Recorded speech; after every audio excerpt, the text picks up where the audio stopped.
I'm Father Lampy. And I'm Father Schumacher. And we are the Associates.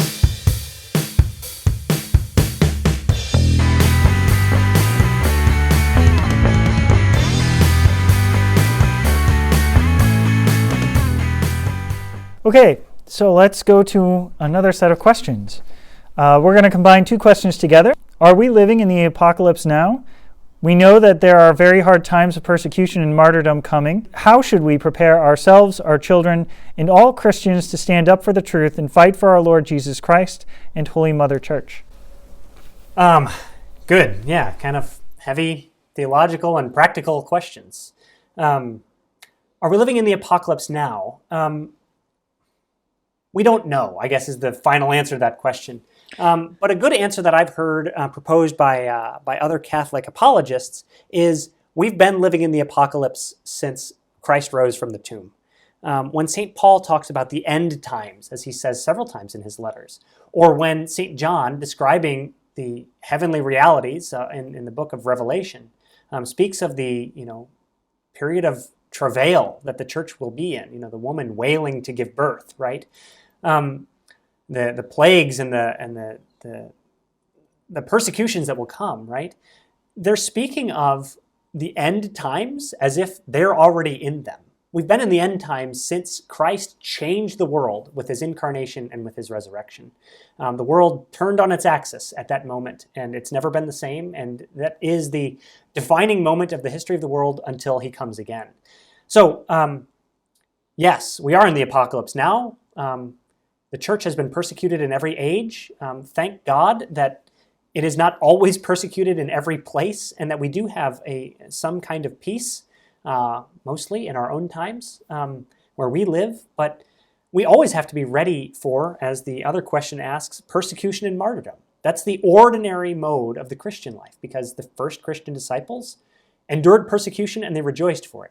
Maybe that helps to give the beginnings of an answer. What should we do now that we're in the apocalypse, now that we're in the end times, however long they last? What should we do about it? How do we endure this? How do we get ready to endure these things? So we're called to live the good Christian life, to be in a state of grace, to pursue the life of holiness, to keep ourselves safe, to share the faith with others, because we never know, even if the apocalypse, the end times that we're currently in, could last a very long time. We may die even before Christ comes again. We don't know. Even if that is the case, our own personal death could happen at any moment. We don't know that either. So we are perpetually called to be ready, to always be ready, as St. Peter would say in his letter, to always be ready to bear witness for our hope and to be witnesses to Christ, to always be ready for that moment of death, to always be ready in general. So the answer is the ordinary answer of Christian virtue.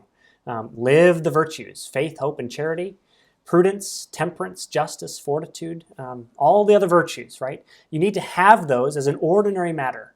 And I'll especially propose, in response to these questions, the virtue of fortitude, which is the virtue by which we overcome those things that make achieving our goal, the good of our souls, difficult. Overcoming difficulty is difficult. How do you overcome that? Well, you need the virtue of fortitude, by which you're resolute in overcoming these things. But you don't get it by going to the highest mountain and saying, I'm going to climb that mountain, right? You learn to climb the mountain by becoming strong, climbing over little hills first.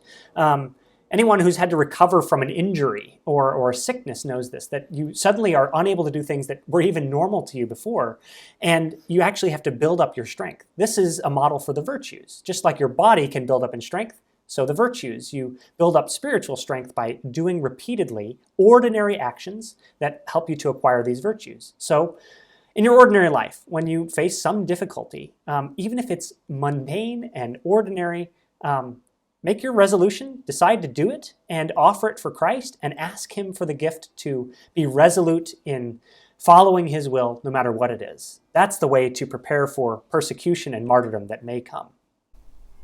And to always be open to the grace of God.